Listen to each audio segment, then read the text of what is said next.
오늘은 메시아가 완수하시는 3대 사역, 메시아가 완수하시는 3대 사역이라는 제목으로 말씀을 산 겁니다.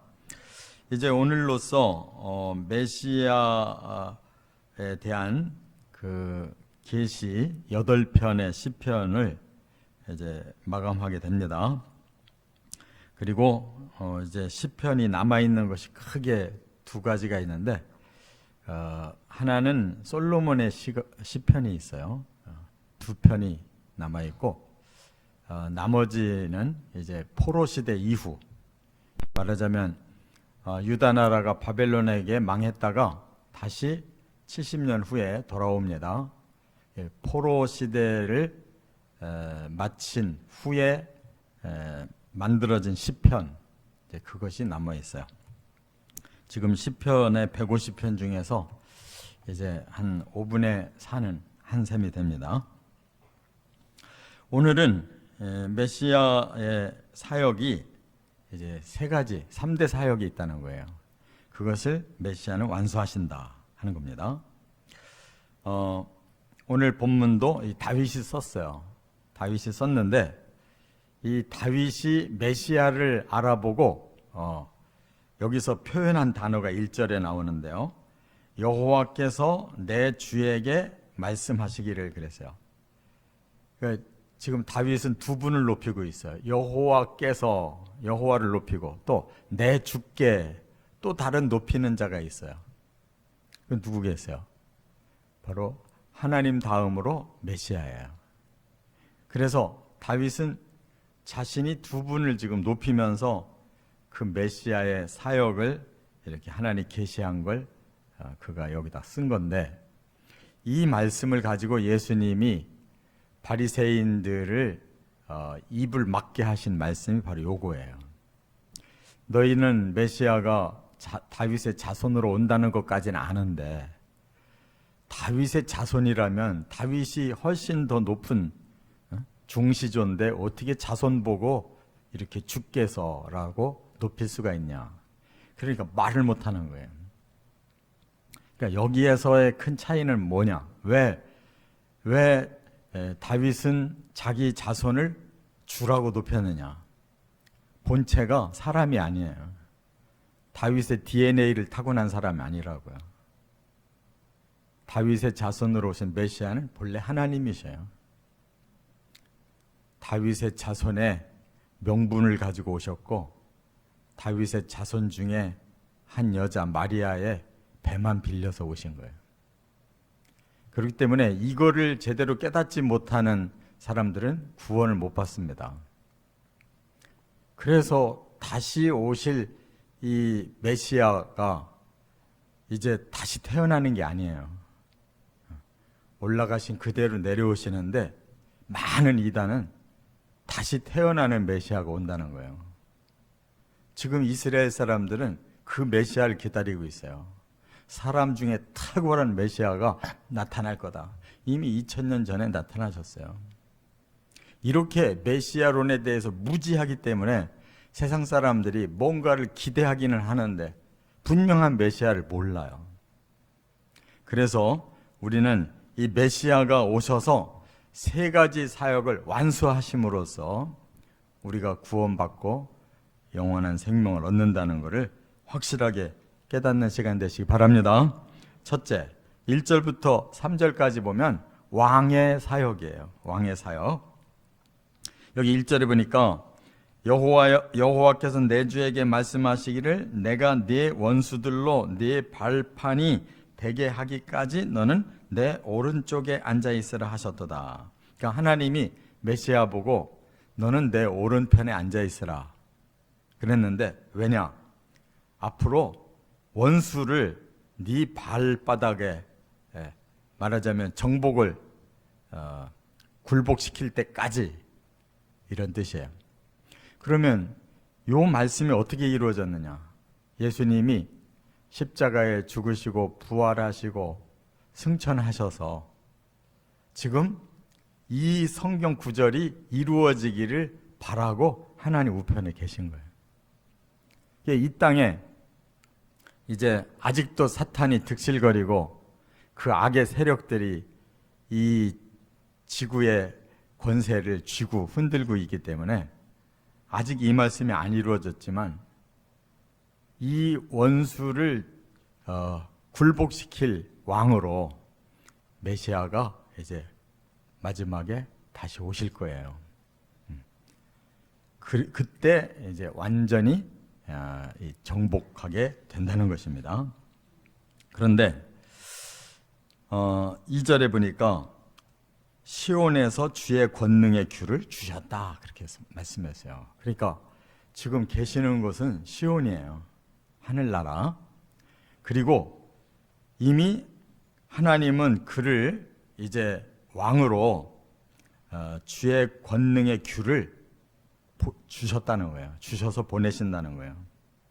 이 귤라는 말은 과거의 왕들의 그 왕권을 의미하는 지팡이를 말해요. 통치권을 말하는 거예요. 그래서 시온에서 하나님이 메시아에게 그 왕권을 위임하셔서 왕으로서 통치하시는 때가 이제 이르게 된다 그 말입니다. 그래서 3절에 보면 주의 권능의 날 그래서요. 주의 백성이 거룩한 옷을 입고 즐거이 헌신하니. 주의 권능의 날이 뭐예요? 왕이 통치를 시작하는 날. 그때 모든 주의 백성들은 바로 거룩한 옷을 입고 즐거이 헌신할 것이다. 우리 모든 성도들은 거룩한 옷으로 바꿔 입을 거예요. 그리고 그 왕 대신 메시아 앞에 아주 기쁘게 헌신할 거예요. 지금처럼 할 수 없이 헌신하는 게 아니라 너무 감격하고 기쁘고 감사해서 헌신할 날이 올 거예요. 그런데 그들의 모습이 어떠냐? 여기 보니까 새벽 이슬 같은 주의 청년들이 죽게 나온다 그랬어요. 아니 왜 어린애도 있고 청소년도 있고 장년도 있고 노인네도 있는데 왜 청년이라고 했을까? 이제 그 나라에서는 우리가 변화되면 가장 아름다운 모습이에요. 그것이 주의 청년들이에요. 저와 여러분들 다 바뀔 겁니다. 이 노인네의 모습이 아니라고. 하나님이 우리를 만드신 가장 최상의 모습일 거예요. 이슬 같은, 새벽 이슬 같은 주의 청년들이 다 저와 여러분들이 될 거예요. 믿으시 바랍니다. 이것이 하나님의 창조 계획이고 창조의 완성이에요. 우리는 영원한 메시아의 통치를 이렇게 기쁨으로 우리가 받고 산다는 거예요. 자, 두 번째 4절에 보면 제사장의 사역을 하신다 그랬어요. 제사장의 사역. 여기 4절에 이렇게 말씀을 했어요. 여호와는 맹세하고 변하지 아니하시리라 그랬어요. 하나님만 맹세하실 수가 있어요. 왜? 결코 변하지 않기 때문에. 사람은 맹세하지 말라고 그랬어요. 예수님이 도무지 맹세하지 마라. 맹세해놓고 못 지키니까. 그러면 범죄가 되는 거예요. 왜? 하나님의 이름을 팔아가지고 자신의 신뢰를 얻게 하는, 이용하는, 하나님 이름을 팔아서 이용하는 거예요. 그러는 거 다음에 못 지키면 하나님의 이름에 누를 끼치는 죄를 범하는 거예요. 그러나 하나님은 맹세하실 수 있어요. 반드시 지키시지 변하는 분이 아니기 때문에. 그러면 뭘 맹세하셨느냐? 여기 4절에 너는 멜기세덱의 서열을 따라 영원한 제사장이라 하셨도다 그랬어요. 여기서 너는 이제 메시아를 말하는데 메시아는 영원한 제사장이다 그랬어요. 그럼 제사장이 뭐 하는 일이에요? 하나님과 사람 사이에서 중보하는 역할이죠. 그 왜 중보가 필요했느냐? 하나님을 멀리 떠난 죄인들. 그래서 하나님과의 다리를 놔야 될 분이 있는 거예요. 그래서 그 제사장이 자신이 단번에 제물이 돼서 희생하니까 그 속죄의 제사가 하나님 앞에 받아들여져서 사람들이 용서를 받고 하나님이 주시는 축복을 받고 이렇게 중보자가 바로 메시아시다 그 말이에요. 그런데 이 중보의 역할을 하는 일이 제사장이거든요. 그러니까 메시아는 제사장이 되신다는 건데 이 제사장은 두 종류가 있어요. 하나님이 율법 시대에 주신 그 아론과 그 자손들이 제사장이에요. 그리고 또 하나는 영원한 멜기세덱의 제사장이 있어요. 멜기세덱 어디 나오냐? 창세기 14장에 아브라함이 자기 조카 롯을 구원하려고 전쟁에 나가서 승리하고 돌아올 때 이 멜기세덱이 나타났어요. 그때 아브라함이 알아보고 그에게 11조를 바쳤어요. 그랬더니 멜기세덱이 아브라함을 축복하고 사라졌어요. 그때 딱 한 번 나오고 이전 이후에 아무런 정보가 없어요. 바로 멜기세덱은 바로 메시아의 예표였어요. 그래서 이 말씀이 여러 군데 나오는데 이것을 해석한 것이 히브리서 5장에 나와요. 그리고 6장에도 나오고 7장에도 나와요.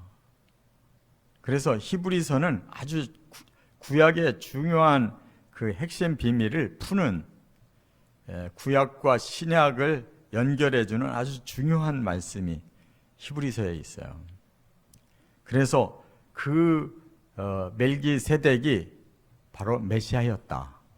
우리 주 예수 그리스도셨다라고 이어주고 있어요. 그래서 그 히브리서에서 한 말이 뭐냐? 그는 의의 왕이다. 그게 바로 멜기세덱이라는 단어가 의의 왕이라는 뜻이고 평강의 왕이라고 그랬어요. 바로 살렘의 왕이에요. 살렘 하면은 샬롬과 같은 의미예요. 또 시작과 끝이 없다.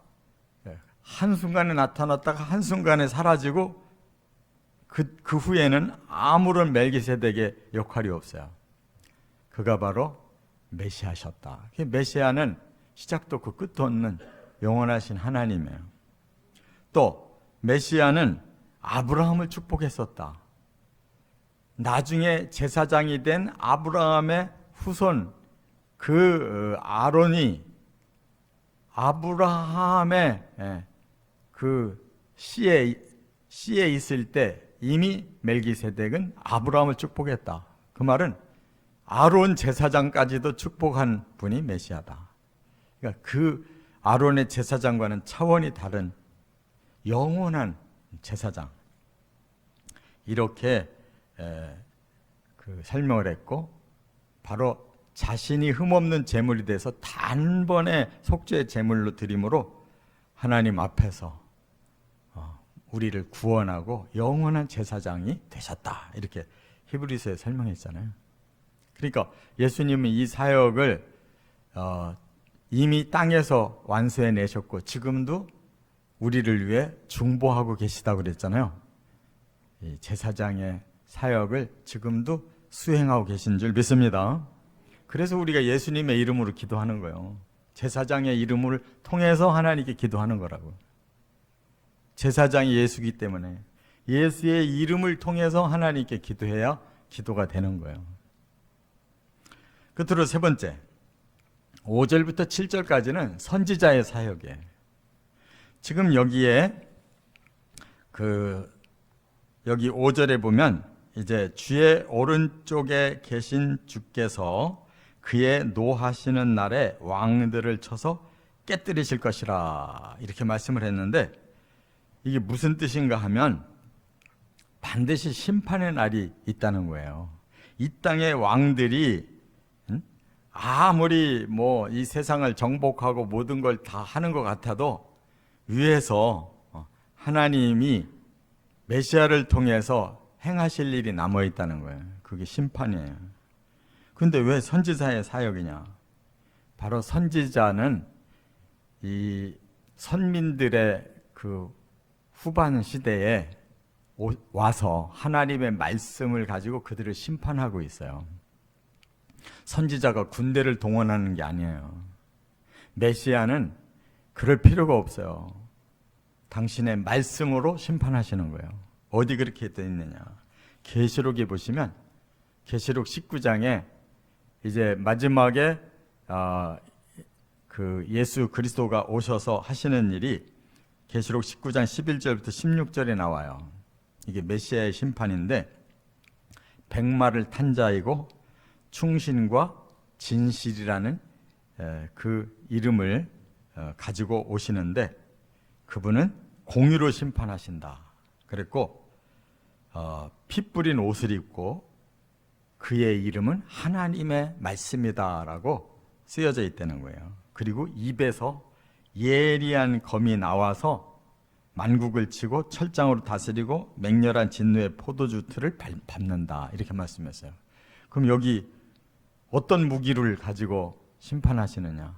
선지자와 같은 말씀의 무기를 가지고 심판하는. 그래서 그의 입에서 예리한 검이 나온다는 거예요. 그 검이 뭐예요?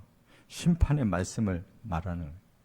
하나님은 말씀하시면 천지가 창조되고, 하나님이 말씀하시면 천지가 심판을 받는 거예요. 할렐루야. 말씀은 생명이고, 말씀은 창조가 일어나지만, 말씀은 파괴도 하시고 영원한 멸망도 주시는 거예요. 깨달으시 바랍니다. 그것이 바로 메시아의 권세예요. 그 입에서 나오는 예리한 검이 뭐예요? 하나님의 진리로 심판하는 거란 말이에요. 진리에 순종하면 복을 받고 구원받지만, 진리를 거역하면 그 진리가 그들을 심판해서 멸망시키는 거예요. 이걸 깨달아야 되는 거예요. 오늘 우리들도 하나님의 심판이 계속 임하고 있어요. 계속 진리를 가지고 우리 자신을 판단하도록 계속 심판하고 계시는 거예요. 우리도 사회에서 재판장이 뭘로 하냐면, 법을 기준으로 가지고 이 법에서 어긋났느냐, 이 법을 그대로 지켰느냐 가지고 심판하잖아요. 하나님의 심판도 그런 거예요. 그래서 지금은 말씀 안 지키고, 심판 안 할, 내가 당한 거 아닌데, 그게 그대로 그날 가서 드러나는 거예요.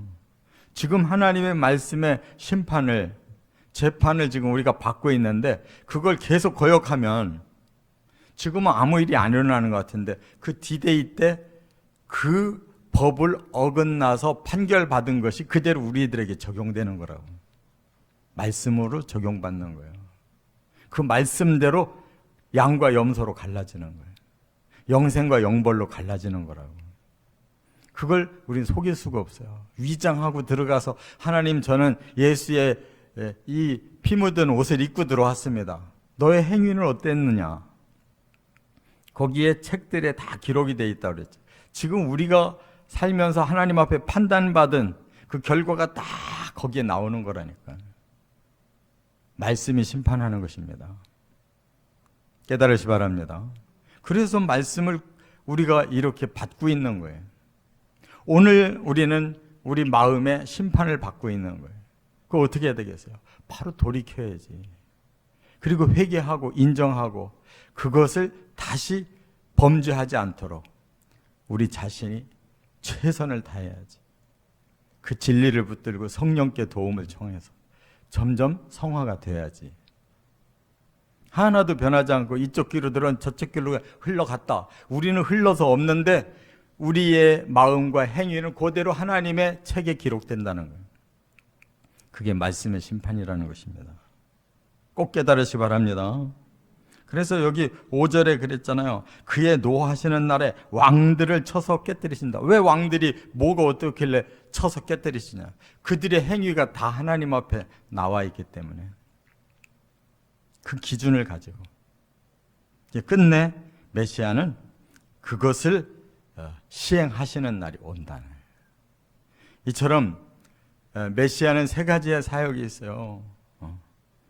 먼저 제사장의 사역으로 우리를 구원하시고 중보하시고 성령을 통해 성화시키시는 이렇게 끌어안으시는 사역이 있지만 심판하시는 사역이 있다. 말씀으로 우리를 계속 바르게 가르치는데 우리가 어떻게 반응하느냐. 그리고 마지막에 이제 영원한 통치를 하시는 왕으로 우리는 기쁨으로 주님 앞에 헌신하고 새벽 이슬 같은 청년의 삶을 사는 날이 마지막에 오는 거예요. 할렐루야. 이 축복을 누리시기를 주의 이름으로 축원합니다.